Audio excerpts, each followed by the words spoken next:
Coucou tout le monde, bienvenue pour le jour numéro 20 du calendrier de l'Avent. Je vous propose aujourd'hui une shaker card, mais façon slimline, ça fait beaucoup d'anglais tout ça. Bref, je vous propose une carte à secouer, version étroite. J'ai pris mon papier A4, comme d'habitude. Je l'ai coupé à 20 cm en largeur, j'ai laissé les 21 de la hauteur. Je vais plier au milieu, comme ça ma base de carte fera 10 par 21. La partie qui va être évidée, celle que je mettrai sur le dessus de la base que l'on vient de réaliser, j'ai juste enlevé 5 mm de chaque côté pour qu'elle soit un tout petit peu plus petite et je vais la rendre un peu plus intéressante en utilisant un die de bordure qui fait un effet cranté et un effet fausse couture. Alors pour les plus petits côtés, aucun problème. Pour les plus grands, je le place une première fois en prenant les mêmes repères, c'est-à-dire que les pointes des dents, je les mets au bord du papier. Et pour faire la partie qui complète, je fais attention bien sûr de bien faire correspondre le motif pour faire en sorte qu'on ne voit pas du tout là où ça s'arrêtait et là où ça recommence. Une fois de plus, je suis allée à la pêche aux chutes. J'ai opté pour deux papiers relativement unis et un beaucoup plus prononcé, histoire de mettre un petit peu d'ambiance dans tout ça. Et avec le tampon Portrait de famille de chez Tout en Colle, je vais réaliser mes petites cases. Je vais utiliser le positionneur de tampon, toujours de chez Tout en Colle. Alors c'est super facile à utiliser. On met son tampon sur un bloc acrylique, on met la petite feuille bien dans l'angle. Ensuite, on encre son tampon. Le bloc acrylique, on lui fait bien épouser l'angle aussi du positionneur. Et on tamponne sur la feuille plastique. C'est cette empreinte qu'on va promener sur notre support. Donc je vais d'abord faire des repères pour savoir à peu près où est le milieu de ma feuille, parce que je voudrais mettre 3 petites cases. Donc je vais faire en sorte que la première au moins soit centrée et puis les deux autres je vais les mettre un peu comme j'en ai envie. On met le motif là où on le veut, on remet l'angle, on enlève la feuille plastique et on remet le bloc acrylique bien dans l'angle. De cette manière on est sûr d'être pile au bon endroit. Bon là c'est pas très parlant, mais vous allez voir que tout à l'heure je vais l'utiliser pour mettre des motifs sur des découpes faites avec la silhouette et c'est drôlement pratique. Et tant qu'on n'a pas bougé le petit angle en bois, on peut tout à fait réancrer, se repositionner et ce sera parfaitement au même endroit.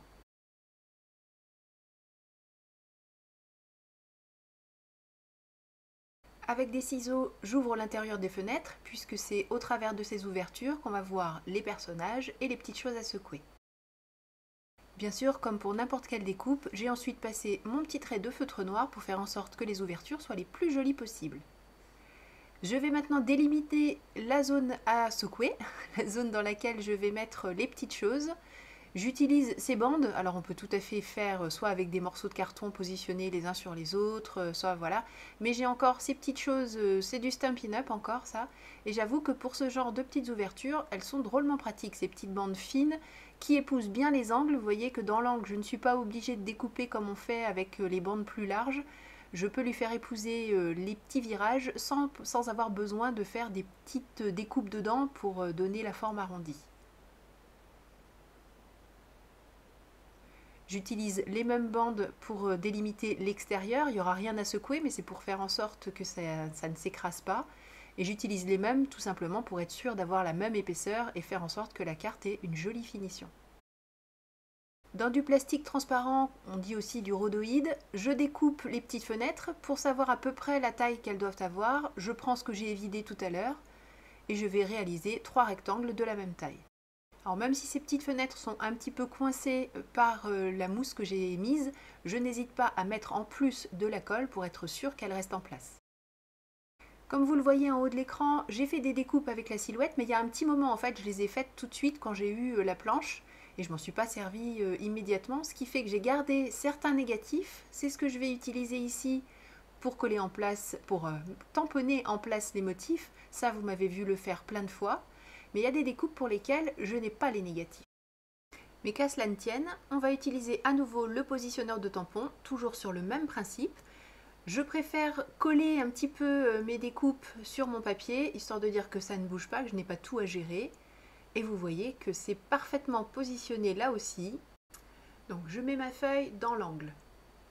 Je tamponne en faisant bien correspondre l'angle du bloc acrylique. Ensuite, je mets mon motif là où je souhaite qu'il apparaisse. Je remets l'équerre en bois. J'enlève la plaque rose.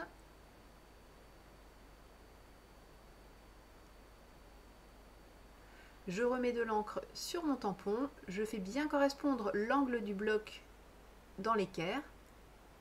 Et voilà. Je vais maintenant mettre les petites choses à secouer. J'ai tout rangé par couleur.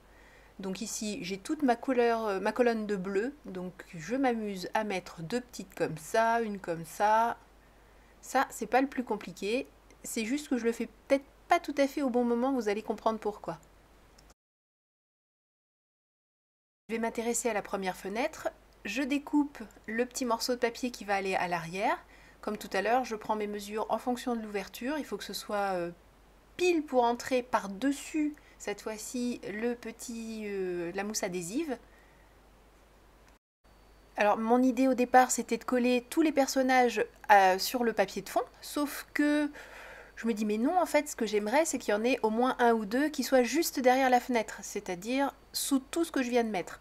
Donc, le plus simple, c'est de se débarrasser de ce que je viens de mettre. Donc, je revide ma première case en courant après les petites billes parce que ça se sauve partout.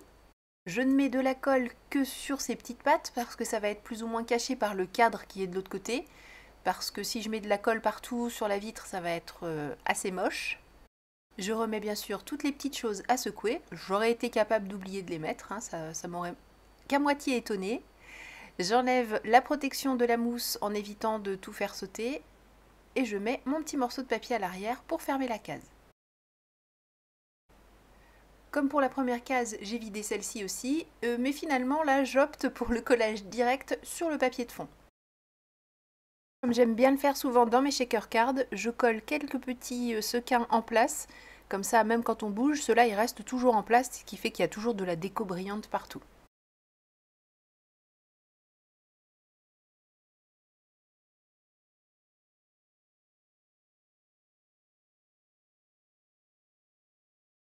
Et pour la dernière case, là aussi, je vide tout, mais pour la bonne cause, puisque je vais coller, comme pour la première, le personnage directement derrière la petite fenêtre.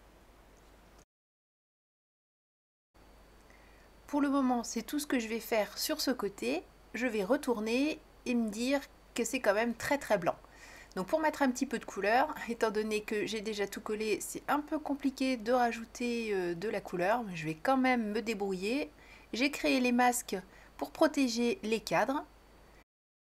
Je vais mettre de la Distress Oxide partout, du bleu, hein, bien sûr. Je fais en sorte de faire un aplat le plus régulier possible.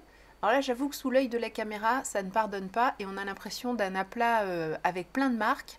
Non, au final, c'est bien régulier, je vous rassure. Je mets des petites gouttes d'eau et évidemment la fameuse petite poudre Pixie pour que ça brille. Et une fois que c'est sec, la partie qu'on adore, on enlève les masques et on découvre enfin ce que ça donne. C'était volontaire de ne pas du tout mettre les personnages en couleur, j'avais vraiment envie de ce blanc. Je colle le tout sur ma base de cartes. J'essaie de faire attention de bien tout centrer parce que forcément, bon, tant qu'on n'appuie pas trop sur cette mousse, elle ne colle pas.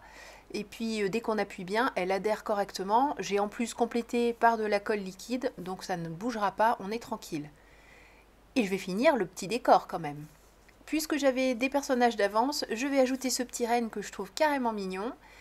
Et de la planche d'alphabet Scrabble de chez Tout en Colle, je vais mettre les lettres pour faire le mot Noël, que je vais découper un petit peu façon cube de jouets. Vous savez, les petits cubes avec les petites lettres.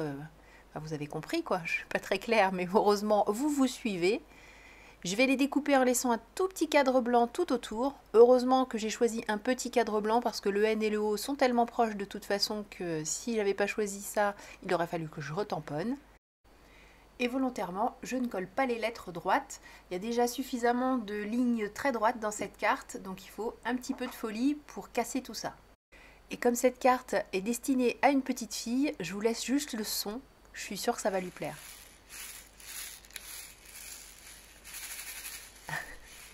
Moi, ça me plaît en tout cas. Et cette carte est terminée. Merci beaucoup d'avoir suivi cette vidéo. Je vous donne rendez-vous demain pour une nouvelle réalisation. D'ici là, prenez bien soin de vous, créez et partagez. À demain. Bye bye.